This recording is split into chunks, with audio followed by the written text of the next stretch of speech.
All right. So today's guest is a licensed clinical social worker, a registered yoga teacher, and a birth doula who supports women through grief, postpartum, and the emotional transitions of motherhood. Her work blends therapy, nervous system regulation, and mind body healing to help women feel seen, supported, and connected.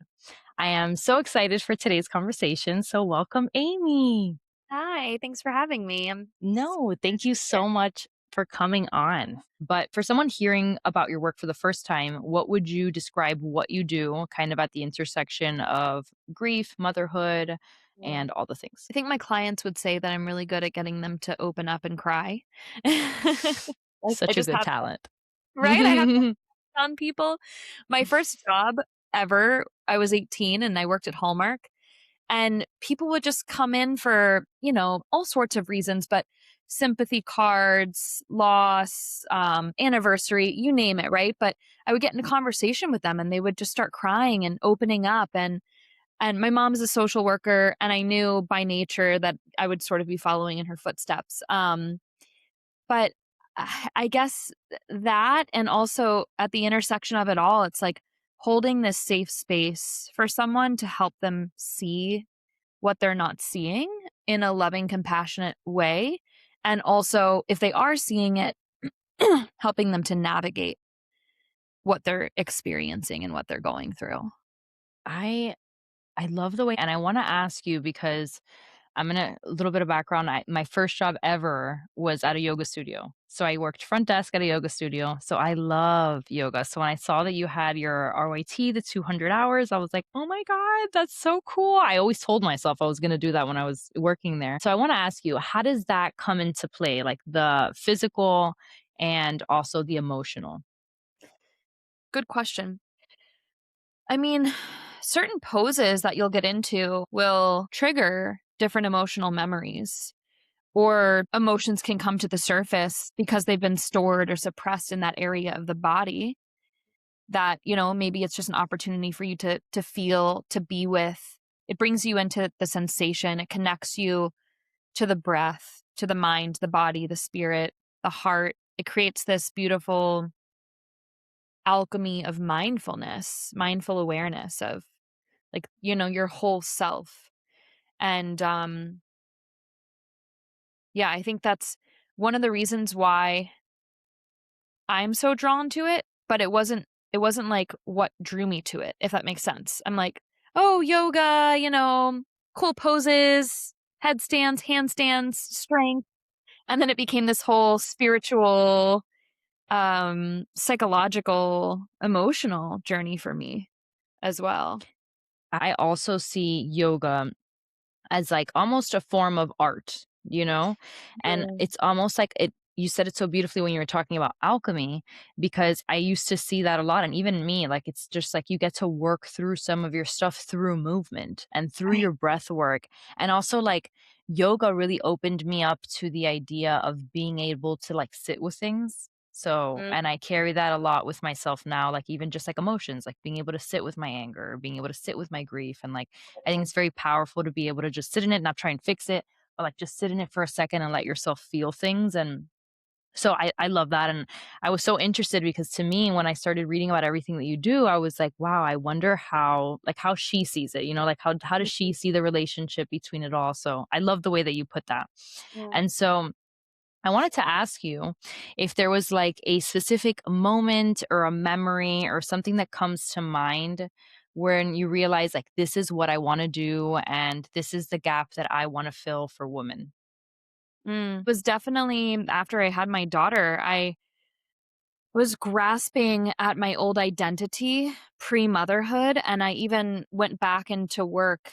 I have my own private practice, so I could be flexible with my schedule, but I went back Hmm. into work at 8 weeks postpartum.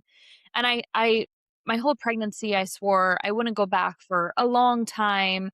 To me, a long time could have been 4 months, 8 months. I just didn't think I was gonna be ready to jump back into work, but there was part of me that needed that space for me to connect with who I was before being a mom. And thankfully, my mom at the time was living around the corner from me, so she was willing to watch her, whenever I needed her to, according to my work schedule. But I started to get back into just working, with my usual clients. Most of them were not mothers, and I just found myself longing for this deeper support for moms because of what I was experiencing in my postpartum period, and I'm sure we'll dive into that more, in this episode, but it was so transformative and emotional for me, and I just felt like because I also, at 6 months postpartum, went into my own therapy and worked with a therapist that then I recognized, like, wait, there's something here that I have too with my own unique experience of motherhood that I can bring to women to support them. So right now my caseload is sort of a mix. Like I do have some mothers on my caseload, but I also have people who are not mothers. And I do enjoy the diversity now, but I'm also like over 2 years postpartum and feel like I've gotten my pink back, so to speak. And I can, I'm less emotional and less, it's always transforming me. But less raw, I guess I would say. Like I just felt like nobody could really understand me unless they were a mom. Even I clients. especially on social media, you see like these glamorized, this beautiful postpartum experience, and it's not always like that. I myself have had 2 kids, and I've had 2 completely different postpartum experiences. With my Mm. daughter, I also had to grieve a lot of my friendships because, like you had mentioned, where you were like, I felt like only moms can understand me. I felt the same way, and I was the first of all of my friends to have a baby. So I felt like I wasn't on the same page with them, and a lot of the things, like, as much as they would try with their best intent to really get where I was coming from, like, I could tell that they weren't really getting it, and, like, so I felt like that too. And and then when we do feel these things after we have a baby, we feel like we're wrong for feeling them, or we feel like we're the only ones that are feeling them. We feel very isolated in some of these feelings. So I wanted to ask you, if you're comfortable, do you mind sharing a little bit more about your postpartum experience with your daughter? Yeah, I expected to feel after she was born the way that I felt when she was in my womb. We were super spiritually connected. Her name is Joy, and she was born right after Christmas. So I saw joy literally everywhere. Everybody was sending me joy signs. I felt like I pay attention to the signs. And my whole pregnancy, she was sending me signs. We were communicating. She was in my dreams all the time. Like we were so connected.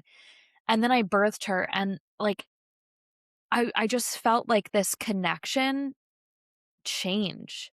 And I felt I don't know how to describe it, but like it definitely falls under the umbrella of postpartum depression, but I just felt so numb, closed off, disconnected,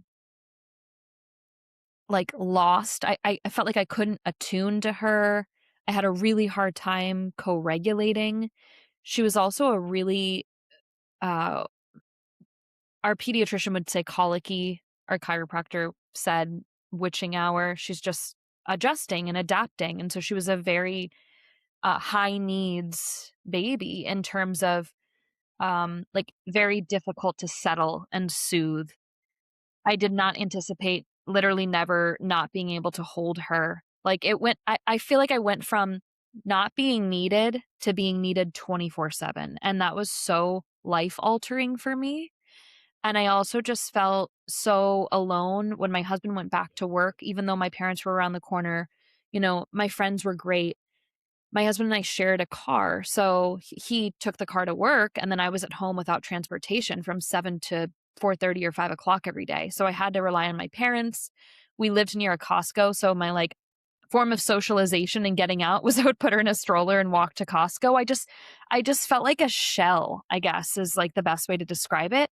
And it took me honestly months to feel some sort of connection to her. And I didn't know that that was not normal. I mean, I don't know what is quote unquote normal in postpartum, right? But like that was my experience of just feeling very very numb and also scared. I went through some really intense postpartum rage, which was mostly due to sleep deprivation because she also really didn't sleep for the first, like, year and a half of her life. Like, she would sleep in spurts, but we were up every couple of hours at night for a long, long, long time. So I think it was just a journey of all of it, but it was definitely this, like, as soon as she was separated from my body, I just, like, didn't even know what to do with her. I mean, And I it really sorry, continue. I was it's I guess it's the best way I can describe it. It was just like, it felt abrupt, and, like, the disconnection.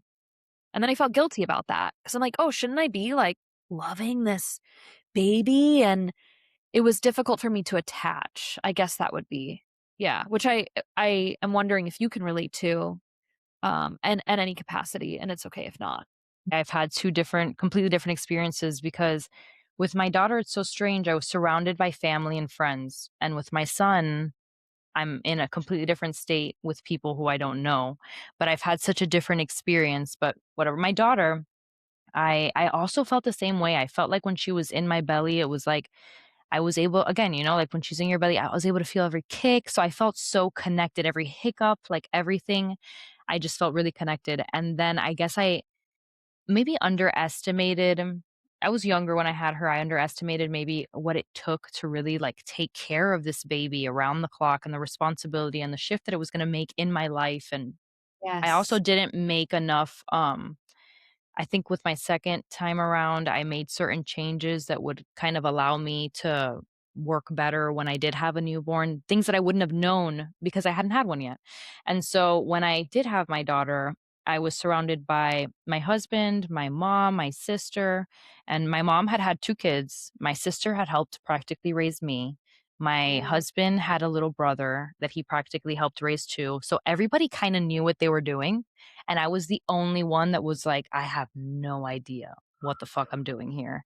And I was terrified. Everything scared me, every down to changing her diaper. I remember I asked my husband, like, I was like, "How do I she's so tiny." And also, like, I think that no one will ever prepare you for how small they come, and they're yeah. in your arms so fragile and small, and, like, they're like little noodles. You're like it's so easy to get terrified, and when you don't know what you're doing, it's easy to get in your own head, and with my daughter, I remember one of my instincts was to almost I had lost a lot of blood when I gave birth to her, so I felt really weak. So I couldn't really hold her at first, which I think also was hard for me because everyone else was kind of like having this like super beautiful like bonding moment and I was like fighting for my life. And I was still vomiting and I felt terrible, but instinctually, I felt like she was better off in somebody else's hands because everybody knew what they were doing except for me. So that was a big part for me with her, and I Mm, also had intense rage, and it was nobody warned me about that because everyone told me that the postpartum experience, like, to expect was, like, the blues or depression. So to, like, keep an eye out on those things, but nobody warned me for that, and there were some things that man, my mom was staying with me to help me with my daughter, and, like, some things that I told her that, like, I should've I still regret them, they still keep me up to this very day, but I oh, was so upset, and kind of like your daughter, mine was super colicky, as they say, and my mother-in-law said that my husband was like that too, like, after a certain time, he was just he was such a good baby during the day, and then at night, he would just my yes. daughter was just Go from, very like, that yes. 4 to 11 window, Yes. Yes. just pure torture, like, inconsolable screaming, crying, and what that does to your nervous system and your psyche as a parent, like, you can go to some dark places, you know? No, no, no, absolutely. It's like that is one of the circles of hell, I think, is like listening to your baby cry Truly. and not being able to do anything about it because that was the hardest part. It's like it's one thing, like, it's so hard to feel so helpless, especially with something that, like, I feel like, she was inside of me, so, like, naturally, like, I should be able to be the one to soothe her and, like, take this away from her, but I couldn't, and she would like yours, she'd keep me up all night, and it was just an all-night thing, and it was, like, nothing I would do. I remember me and my mom always joke about it because my second, he's like the type of baby that you could just like, oh, and he'll like stay asleep in whatever position you put him in, you know? My daughter was like Mission Impossible. It was like 2 hours just to remove one arm. If I even breathed the wrong way, she would wake up. Yes, that's really Like it was hard. it was a whole thing. And then like just to get her to fall asleep, I was doing like acrobats and like squats and the bounce and all of it at once. And like we always laugh about it because it's like what a different like it's crazy how like they're just so it's such a different experience. But that was my experience. So with my first, I felt a lot of the same things that you felt. So I love that you said it. And I think that if I had heard something like that before I had my first, then maybe I would have been able to find a little bit of comfort in the chaos, just knowing that it's not me. I'm not doing anything wrong. Like sometimes this just happens and not everyone's experience is the same. And I think that sometimes it's hard and it's okay to say that it's hard and it's okay to not love every moment of it. And it's okay to think like, fuck, I want to get out of my house right now, even if it's just a Target and roam the aisles aimlessly and not buy a damn thing. I just want to go for a second. Like it's okay. I think it's okay. And I I really resonate with your story a lot. And so I wanted to ask you, for moms that are kind of in that stage of their life, do you have any advice for them that are kind of like if they're in the trenches right now, anything that maybe helped you? I wish I had a punching bag. I think that would have been really helpful for the rage. I remember probably around 4 or 5 months postpartum, we got a treadmill, and running helped me because my flight response was so intense. I would tell my husband all the time, I just want to run away. I would escape in my mind. I would be somewhere else. I would dream of going to a hotel for the night. I knew I couldn't and I wouldn't, but I was like, I can't do this. This is so hard. I just want to get away. So I would go on long walks with her. But when he would get home from work, I would go and get on the treadmill and just listen to some music, run and walk for 10 or 15 minutes. And that supported that flight response that I was needing. Like I needed to like just get it out, you know? Um, I cried a lot, screamed sometimes if I needed to. I love to dance, so I would put music on and dance and just rage out that way. Those are some things that are coming to mind right now. Honestly, that period was such a foggy, hazy time for me. I'm like, were there other things? I definitely relied on my parents a lot. I remember my dad would show up. I'd like be holding her. I'd be pumping. I never imagined my dad would see my boobs as much as he Oh, did dude, if I posted. I totally felt that Like one. my mother-in-law saw me naked way too many times. My mom, Same, same, it is same. what it is. I'm like, here I am. But like he would show up with breakfast and he'd be like, what do you need? Go take a shower. I'll hold her. And that was really sweet to receive. But to that point, it's the asking for help too. Like, and it's hard when you're in a new place and you don't really have anybody, but you gotta find your village, you gotta find your people. If you don't have your family there, reach out because people do want to help. They just don't know that that you need it, unless you ask. And I think that's one of the hardest things is recognizing that you need the support and then also asking because a lot of moms also feel like a burden for asking for that help. And you're not a burden. You can't do it alone.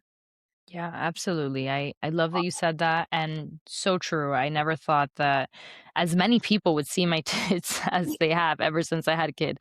And it's like it's so funny because I'm breastfeeding, so sometimes I don't realize that they're coming out in the picture. I'll catch him like in a cute little making a cute little face like right after I breastfeed him and I'll send it to like my uncle and he's like, It's "Why beautiful. is it that every baby picture has your nipple in it? Like featuring Megan's nipple. Like why is it that I have to get?" And I'm like, "I'm so sorry. I don't even realize it." Like that is so far gone already. Like it's like I don't even realize. I don't spot it. It's so dangerous. It's so bad. But so I really resonated with that. And also with the fact that asking for help is hard. Like asking for help is not an easy thing to do, especially when you feel like you need to take care of everybody else around you. Like being stepping outside of that and being like, you know what, I actually am drowning here and I need a hand is hard. And it all almost makes you feel like you're doing something wrong because all these other moms are dealing with it just fine. Like, why do I need help and they don't need help? And the problem is I think that a lot of people don't talk about the help that they have, but I think everybody it takes a village, like, I think it really does take a village, like, there's no other way to put it. And there's another thing that you mentioned that I kind of since you mentioned it, I might as well just bring it up. In one of your posts, and I'm gonna butcher it, so I'm gonna ask you to kind of elaborate on it, but you spoke about, like, your response to certain situations. So you have your flight response, your fight response, I think there's, like, a freeze response and, like, a people-pleasing response. Can you talk a little bit about that? Because I think it's really important to be able to recognize that in ourselves also. When we're dysregulated, when we're stressed, when we're in survival mode, these responses can show up. And so we all tend to lean into one more than the other. Typically my response is freeze, so like shutting down, withdrawing, silencing, literally freezing like a deer in headlights. Um but in motherhood I was surprised how much flight showed up for me. Like um yeah, wanting to just do things to dissociate from, what I was experiencing. Uh Wanting to get away from the feeling and what I was feeling. So I'll share openly that in those first 6 months, I was drinking pretty regularly. I was smoking weed pretty regularly. And I didn't recognize that that had turned into a numbing agent. And so it was like a means of me, coping with what I was experiencing. But I wouldn't say it was becoming a problem, but it was definitely becoming a crutch.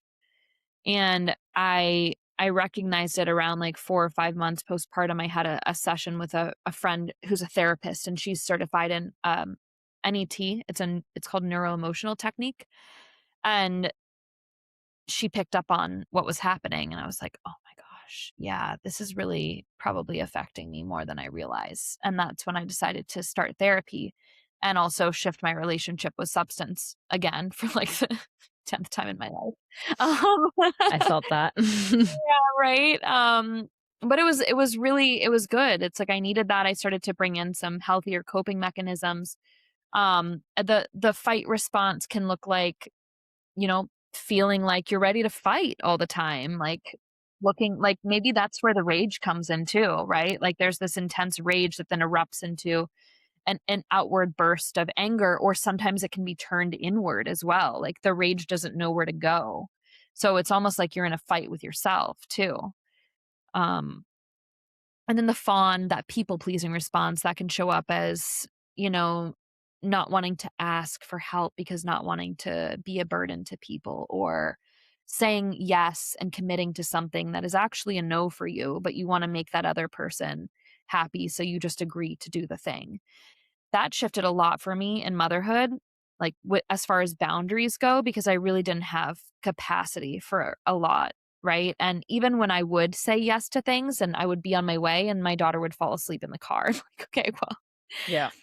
I'm not gonna wake her up, so I'm actually gonna turn around and go home," or I would drive, the beach for an hour until she finally woke up. And there's this the people pleaser in me definitely had to heal pretty quickly, because there was no way I could control really anything that was happening in my life. It was just like, I have this little tiny squishy boss now that, Totally basically true. is the dictator of my life, and I can try and come and meet you there, but I really can't make any promises. I can try and call you back, but that might not happen. There's just, like, so many things that I had to also let go of.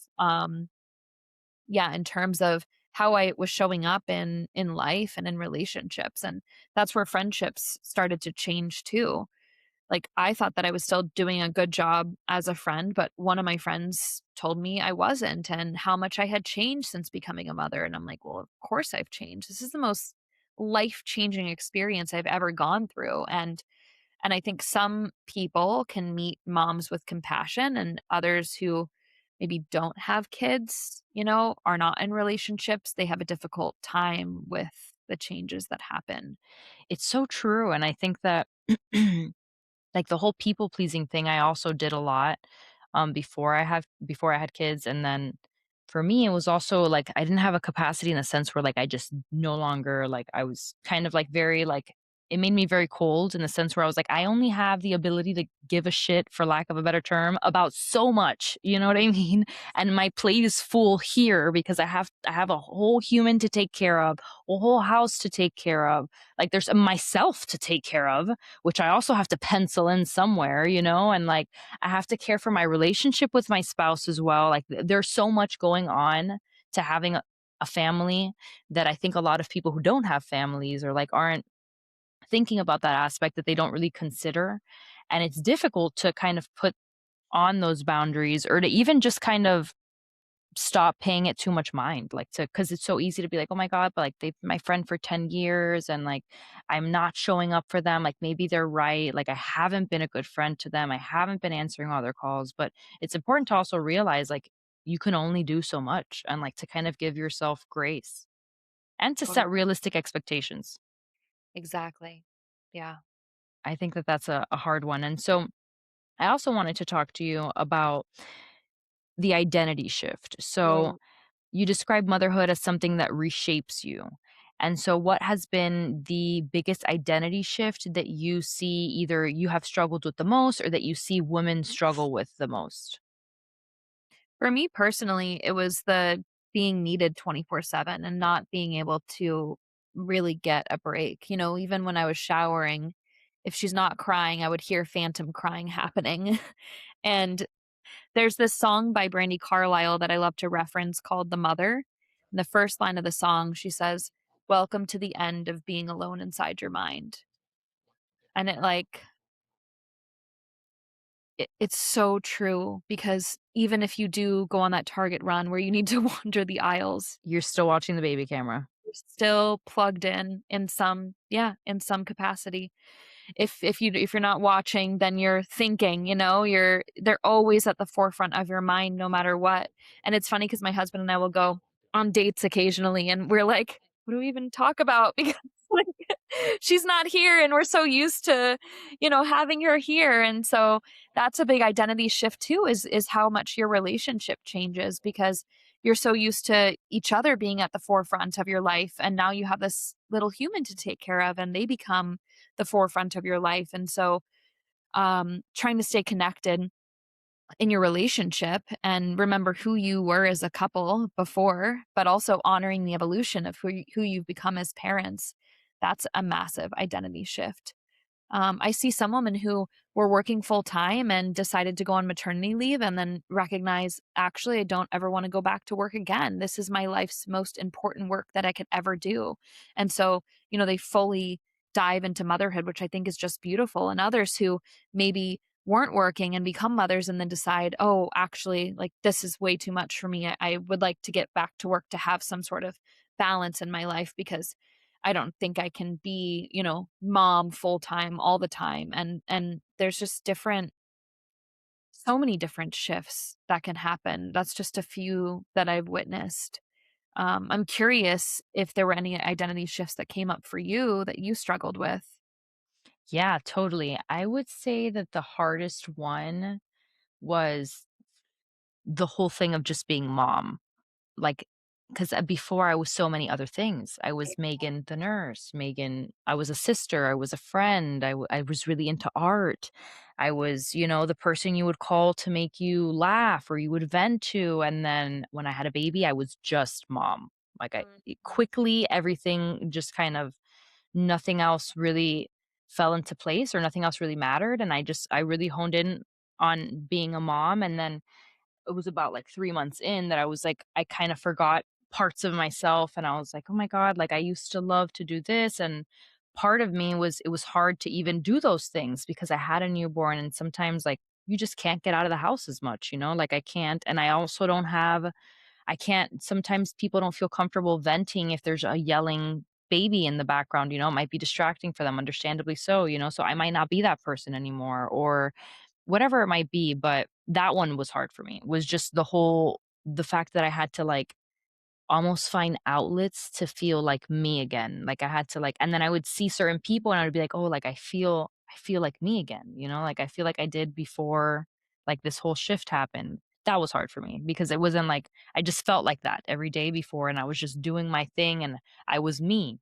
But then when I had a baby, I don't know if it makes any sense, but I was a mom, and then that's what I was, and then all of my thoughts and everything and my daily habits and the things that I would think about and try to become better at, like, it was all about being a mom. And so that was hard for me. Yeah, that's a massive shift. Yeah, that one was really difficult for me, and also, like we've spoken about before, but, like, all of the little losses in motherhood, like, 'cause it's not I've mentioned it before we started recording, like, I've had miscarriages, I've experienced those losses, and it wasn't those that hit me when my daughter was born, it was the little ones. It was like all the little things I had to say goodbye to, all the friendships, even though those weren't little.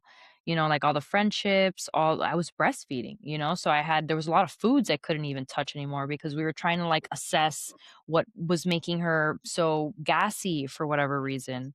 Right. Or, like even just everything, all the little things, I was able to go and just at a drop of a hat, go meet up a friend for coffee. I no longer had that type of flexibility anymore.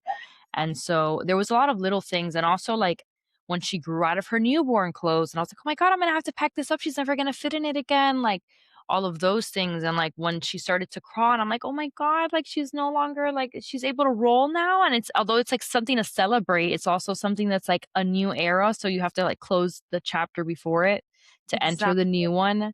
And that Exactly. was extremely hard for me because I was also very emotional. So I was like, it was hard for me to balance all of the emotions and not get too swept up in that part, you know?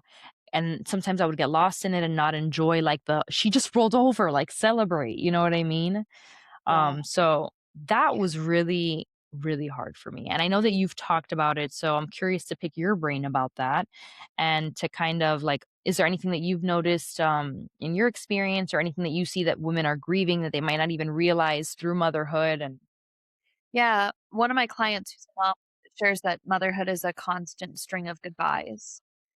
And in that, it also comes with a constant string of hellos. For me, I was so eager to get to the next phase because the first year was so hard for me that I didn't enjoy, each stage that I was in, I think, to its fullest ability.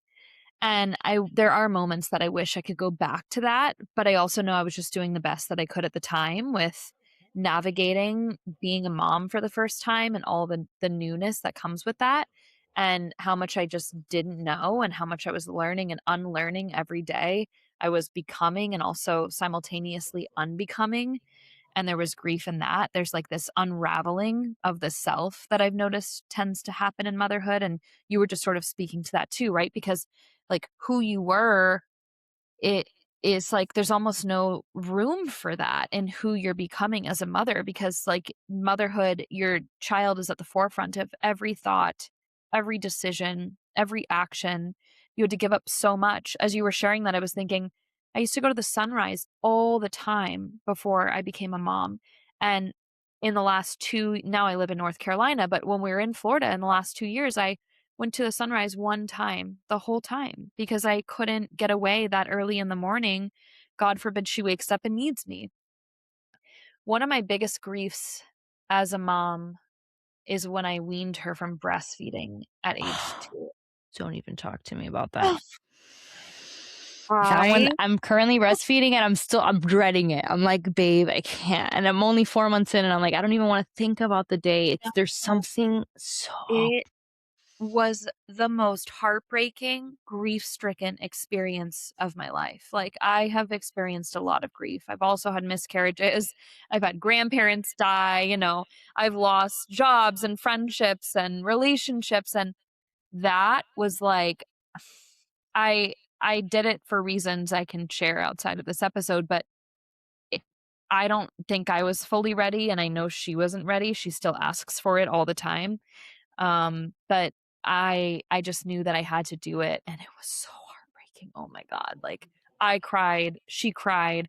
The whole thing took about a month in full, I would say, to finally fully wean. But the grief that happened and that loss for both of us was really, really intense. And then what is beautiful about that is like the new connections that are formed since then. Like seeing her bond with her dad, my husband, and how much it's strengthened since we weaned too. Like I was her primary person Yeah. for her whole life. And she would come to me for comfort and nurture in that way all the time. And then it wasn't there anymore. So we had to find new ways of comfort and nurture, which we have. But then it also opened up this beautiful relationship to blossom. Not that it was not there before, but, like, when you're their primary and he's so involved, he wants to help all the time, but it was just like, "Mom, mom, mom," and now it's starting to be, "Dad, where's dad? I want dad. I wanna Mm. see dad." She'll wake up from a nap and go and hug dad first, and I'm like, "Oh my god," like, that's true, She used to come to me. But it's also so beautiful to see the evolution and to see the transformations that exist, but the grief that starts with that to get to where you are in every stage and every phase is it's a lot. It's a roller coaster. I totally agree. That was a really hard one for me. I had to stop because I wasn't producing enough. Like I Oh, was working and I was working like these really like 12-hour shifts are never 12-hour shifts. They turn into 14-hour shifts and 15-hour shifts really quickly. yeah. And at the time, I was a nurse in an ICU trauma. It was very high need. And so for me to actually sneak away from my patients, sometimes it was impossible. And I would feel even guilty sometimes for going to pump because I Mm, was like, these patients also need me too. And I felt also guilty because I would have to put more workload on my coworkers. It was like a whole thing. But whatever, pumping became difficult for me. And so once I started working, producing breast milk was slowly starting to decline. And so I had to start weaning her, and it was so hard for me. My daughter, actually, I don't think she was pretty young. She was like 7 months, 8 months old, like around there. We never made it to a year, I don't think. But so she was kind of a little bit easier. I remember it being hard for me to give her a bottle and stuff because she would always try and like instinctually go for what she was used to. yeah. But it was really hard on me. Also, like, there's something about the way that they look at you when they're feeding, like, it's just, like, a different experience, and don't get me wrong, breastfeeding is hard, but and I can't say that enough, it is hard.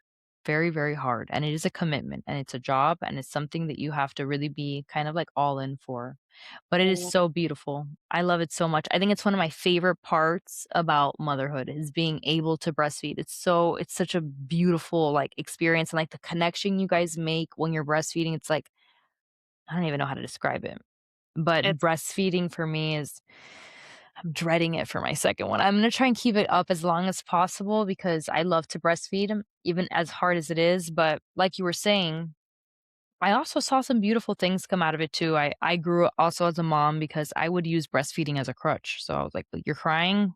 Come right here, I'll latch you. You're tired? I'll latch you. You'll fall, like, right back asleep," and, like, anything, I'll latch you. yeah. And then once I stopped latching her, I had to kind of, like, seek other tools, like, how else can I soothe her without, breastfeeding? And so I grew in that way too, but Mm, also she grew because she became a little more, like, independent and a little more, like, she no longer needed me as much as she did before, and she was able to kind of, like, rely on other people too, which was beautiful, kinda like you mentioned. So exact what advice do you have for women in motherhood who are currently feeling both the griefs and the joys? And how do you balance both the highs and the lows? mm, talking about it to other mothers who are also experiencing what you are. I'm huge on finding your village because for the first almost a year, I didn't really have that. And what shifted for me was around my daughter was around 10 months. I started going to a mom and baby group at a local school, and they had a class every Monday morning for us. And it was so supportive and relieving to just be in a space with mothers with kids that were similar ages to mine and to recognize that I was not alone. Was it the We new mom school? No, it's called Sunflower Creative Arts. It's in Okay. Delray Beach, and they had like a babies and moms class, and they I have love projects that. and things. Yeah, it was so amazing. They had a music class for the babies and toddlers too. That was on a separate day. But this was really sweet, and you had to apply to get into it. And a mom who I met through our chiropractor reached out to me, telling me about it, and I was like, oh, I need that. And it was yeah, it was right around the time my husband and I got a second car, so it's just, like, perfect. I could I didn't have to worry about anyone picking me up. I could drive us there, um, and so to be around other moms and to share our griefs and also our joys and be witnessed in that and ask questions. And is anybody else going through this? Or I'm struggling with this. Does anybody have any advice or feedback? Has anyone experienced this? Like literally just a round robin of bouncing different things off of each other. And it was only for 45 minutes once a week, but it was just so supportive and so healing for me, and I think that's really when I started to slowly emerge out of my postpartum fog too, and the depression and the isolation I was experiencing. I don't know if you experienced this too, but I had really intense intrusive thoughts for the first, like, Totally.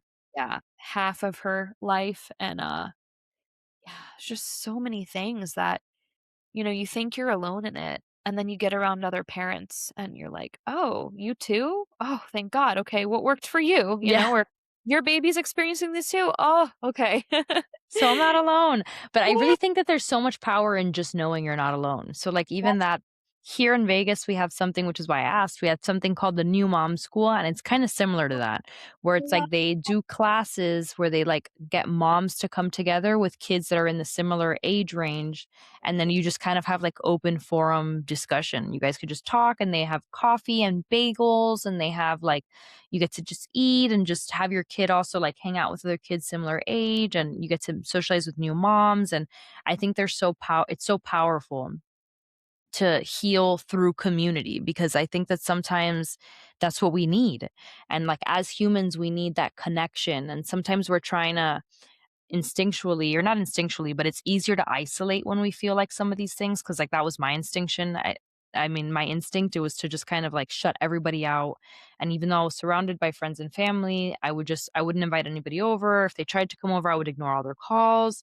And like Mm, it's easy to function that way, but it's not until you actually start to like get out and like the cloud starts to like go away, and you get to start to talk to other people that might be going through the same things, and then you get to have like an open conversation about things that you felt so much shame about. And there's so much power in like just saying it out loud, and then having somebody that's like, oh my god, me too, like I've been there. So I love that you said that. And I wanted to kind of bring it, for some reason it was where my mind first went to here, because a lot of these things I feel like are trivialized, and a lot of these things are kind of chalked up to like, oh, it's normal, like, oh yeah, like that's part of it, like you'll get over it, whatever. And so do you think that the 6-week checkup that we currently have in place, do you think it covers enough groundwork? Do you think that it has room to grow? And how do you think that it could be done better? personally, I because I birthed at home with a midwife, I don't remember ever having a 6-week checkup. Is that something that happens at the pediatrician office, or is it more so with an OB? Yeah, it's like with an OB, you go and then they'll ask you questions, kind of, well, they're supposed to be screening for things like this, Gotcha. but Okay. they don't really. I guess if you didn't have a 6-week checkup, that's so cool. No. So what was your postpartum experience with a midwife, if you don't mind me asking? I think that there was just follow-up for the first month, and that was it.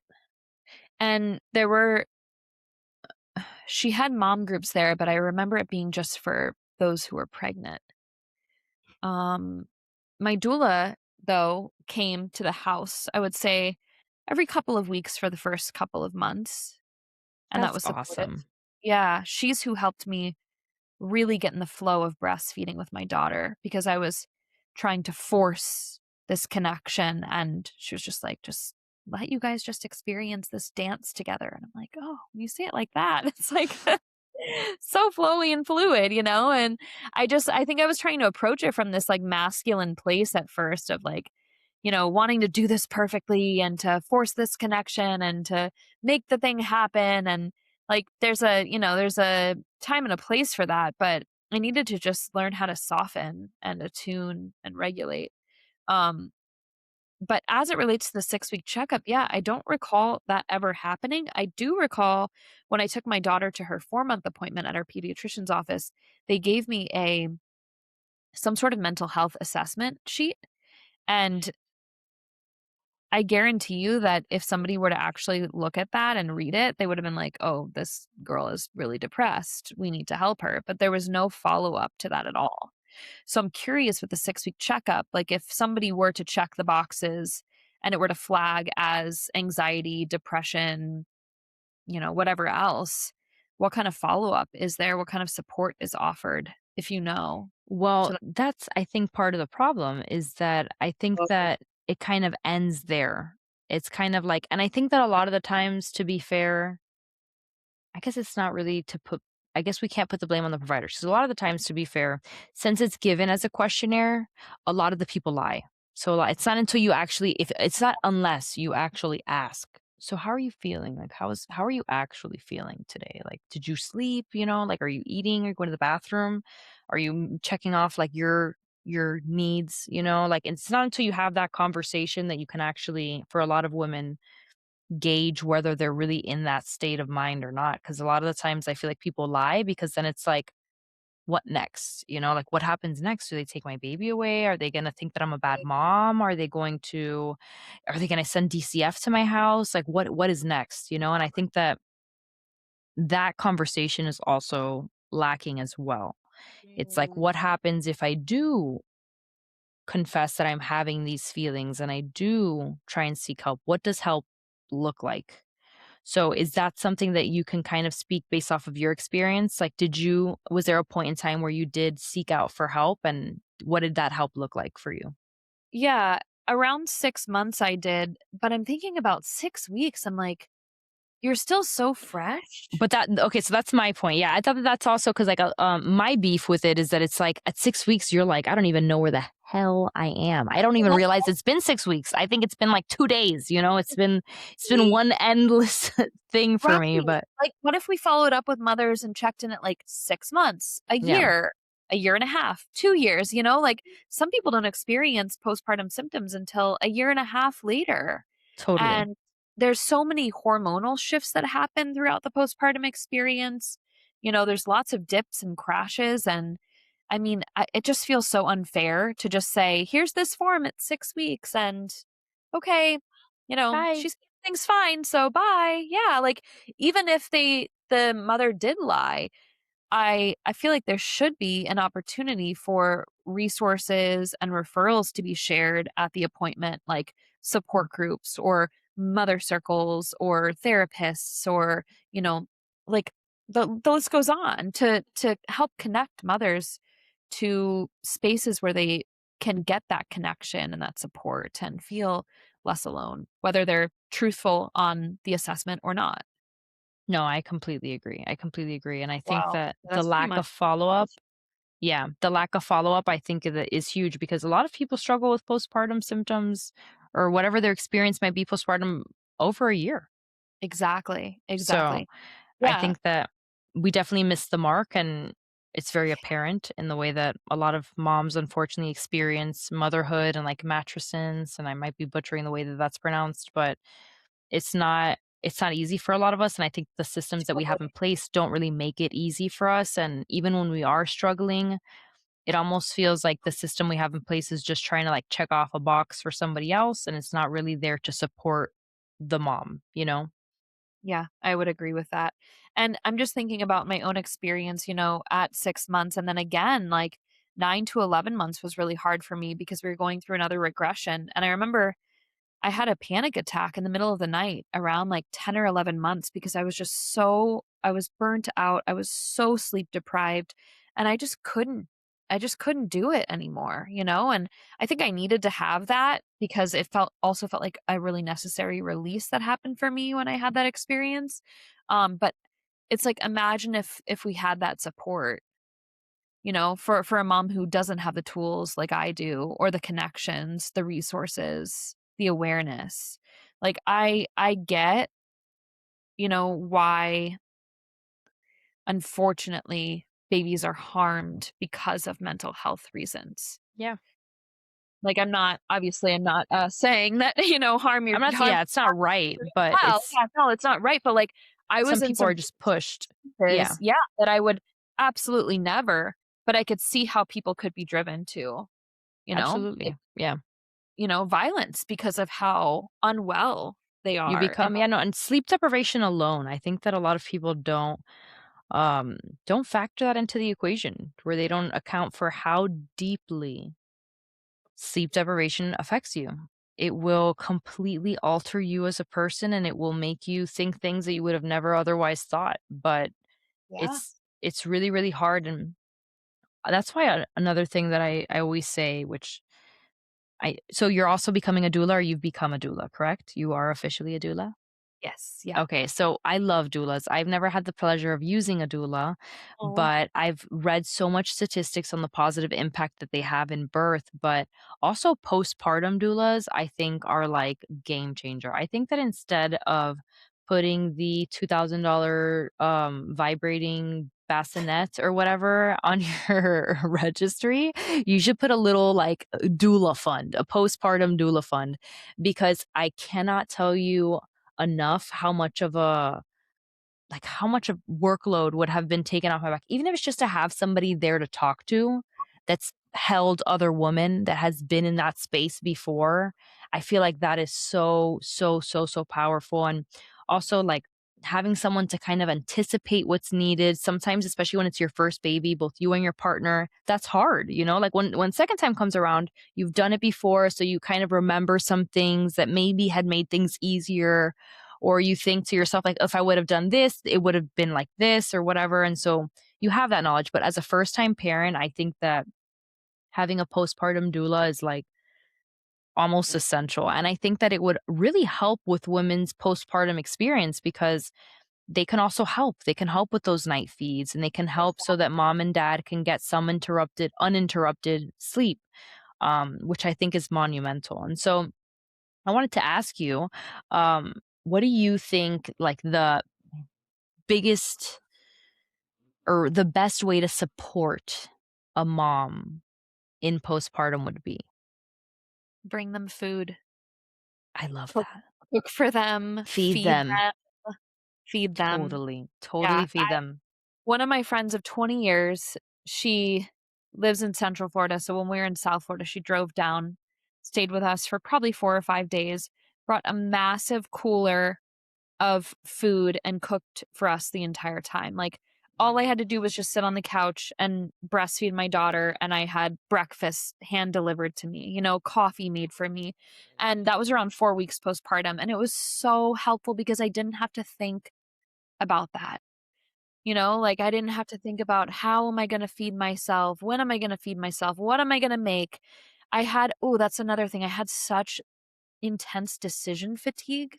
Oh my god. I'm like, my husband would ask me things and he was used to me making a lot of the decisions. Yeah. And I was just like, I cannot be bothered. You make the decision. He's like, well, what if you don't like it? Or what if I'm like, I don't care. Like, I can't make any decisions outside of when I'm gonna feed her next, or when I'm gonna change her diaper next, or, I like totally feel that. when she's gonna sleep next. Like, it's like your worries, your choices, your fears, everything that you had before motherhood completely changes, and all these other choices, worries, and fears are at the forefront of your mind. So Absolutely. yeah.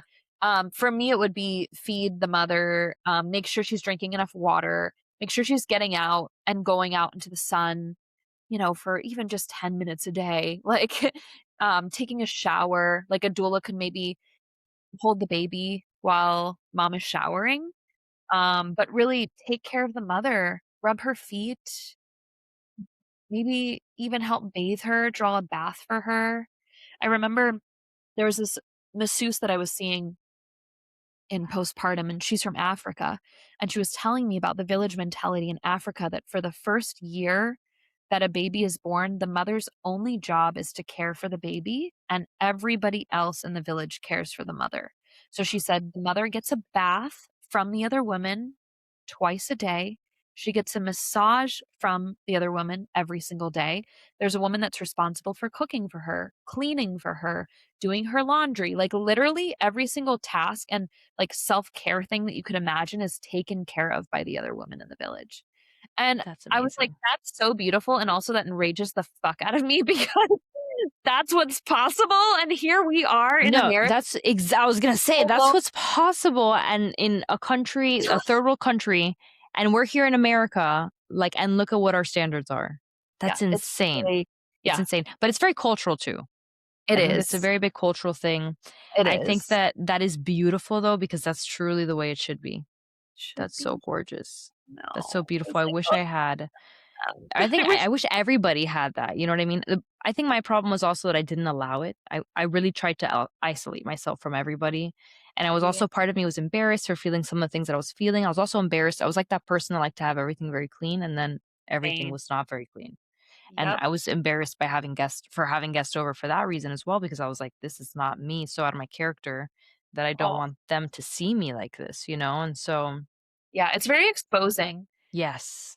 the Yeah. postpartum period, so I get how you could yeah, you could not want to expose this, like, raw, tender, vulnerable part of you. That's the best way to put it, is very exposing and it's very raw. Like, I remember in when I gave birth to my daughter, I gave birth in Miami, so I had so many friends and family there, and I think that I didn't anticipate how little I wanted visitors to come Oh, during that time, especially it was my first baby, my first time developing a latch.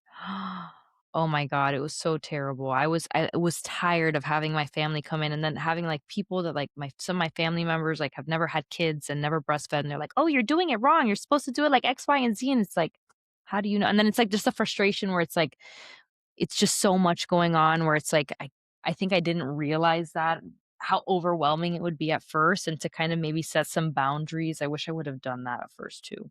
I wish I would have set some boundaries with some of my people a little bit earlier and been like, like, maybe the first couple days, like, I really just gotta get a hang of my rhythm and my breastfeeding, and I don't really want somebody to come around when I have, like, my tits out all the time and, like, they're super engorged, like, I don't wanna entertain their host or something, or feel like I need to, even though I know that that's not what they're there for, but, like, just exactly. feel like it's, like, expected.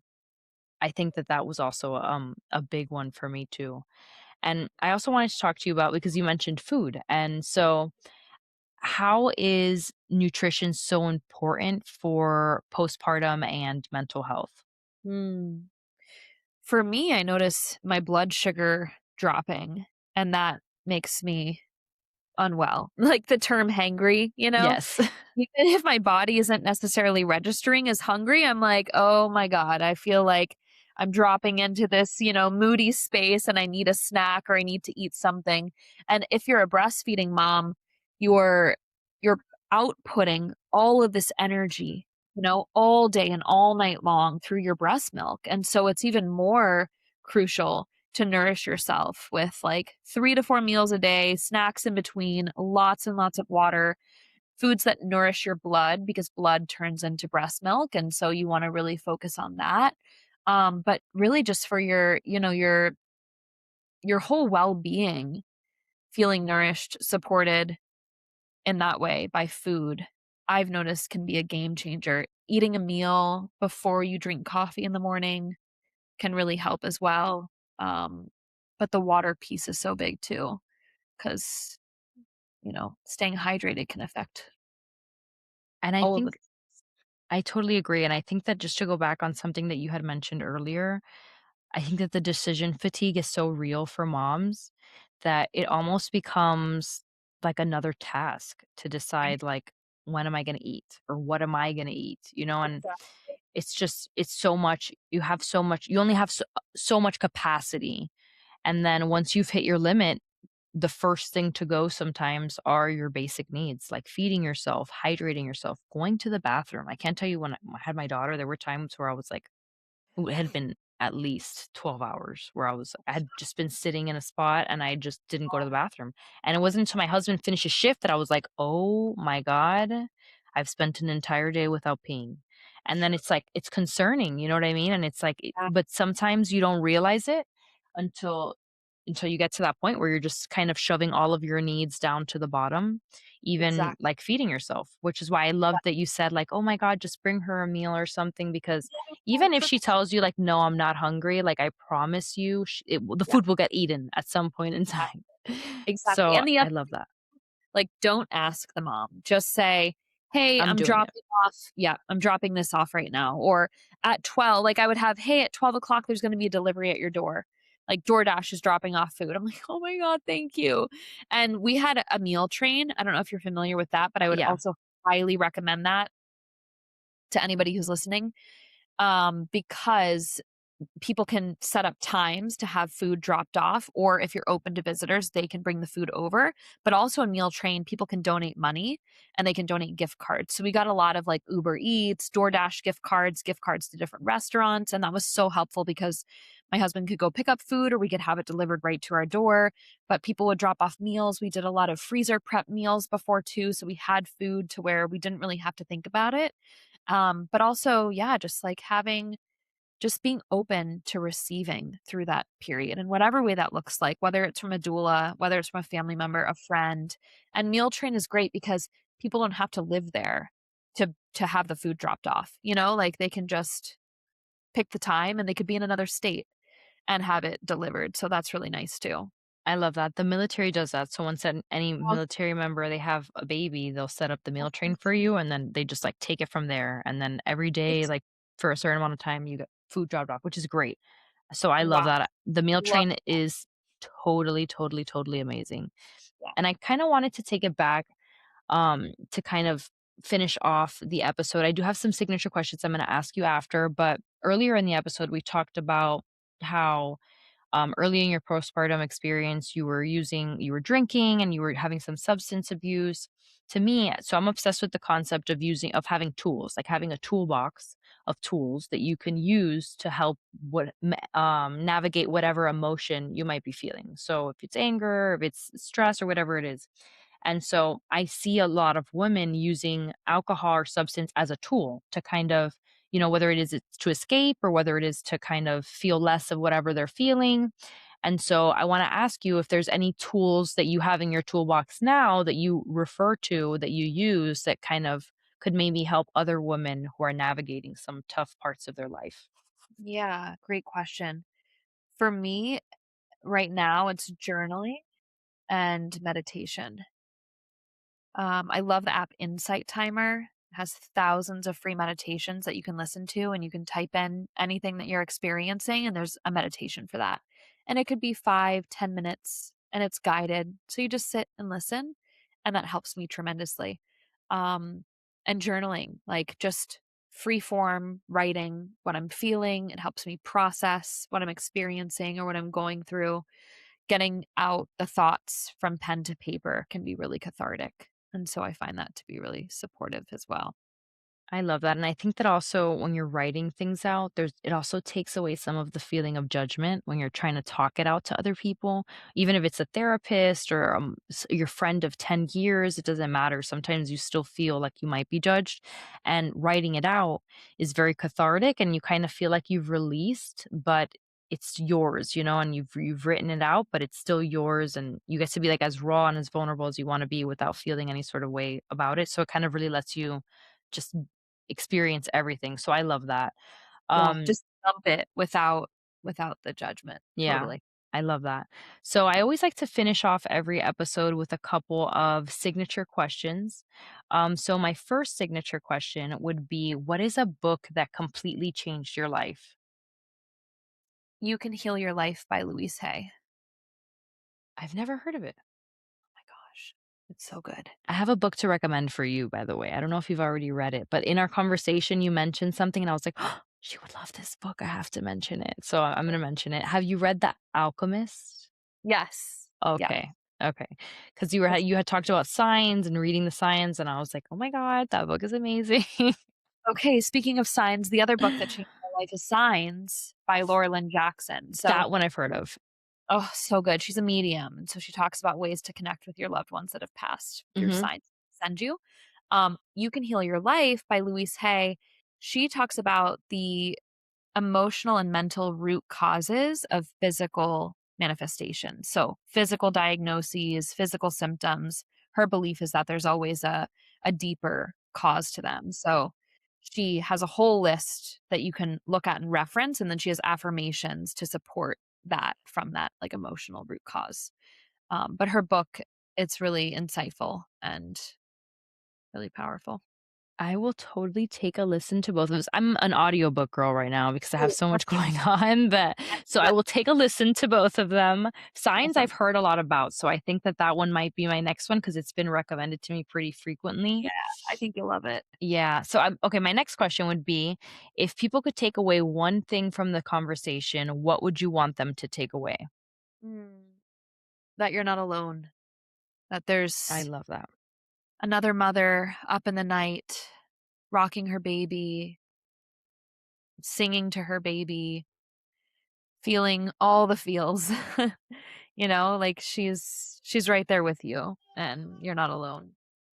I totally, totally agree with that, and I wish that I had known that, especially when I had my first, which is when I was, like, really in the trenches. But Oh, I for guess sure. that kind of leads me into my next one, which is what's the best piece of advice that you've ever received? Mm.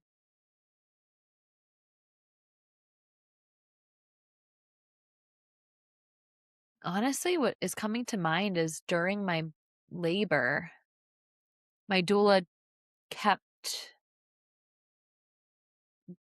bringing me back to my body and my intuition, like reminding me that, like, just keep listening, just keep trusting. The answers are in you. You don't have to do anything that we're telling you to do. Like, this is your Arena. arena. This is your birth. This is your life. This is your baby. Listen, keep trusting. And I think that can be translated outside of that arena and into motherhood as well and into life in general, into yeah, connecting with that inner voice and that intuition because it's there and it's always it's always spot on when we listen. It's so true. It's so true. It And always knows.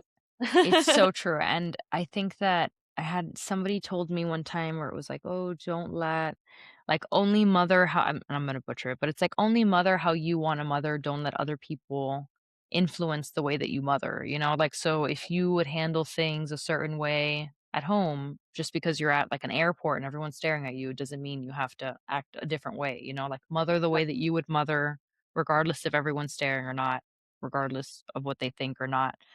Because at the end of the day, you know what's best for your kids and you know what's right and what's wrong. And I think that that's also really that's what I thought of when you told me that. And so I loved what you said because it's so true. And I think that I wish more people knew that even going through birth, that just trust your instincts. Like so many people are going to come at you telling you to get an X position or in this position or to follow this intervention. And a lot of the times, if we just trust our body and we like take a beat, things will kind of unravel the way that they're supposed to. So Totally I agree. love that.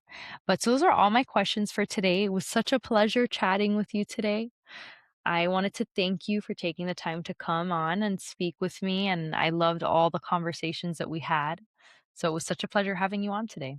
Thank you for having me. It was a pleasure and an honor to be here, and I'm looking forward to putting this out in the world and seeing who it resonates with.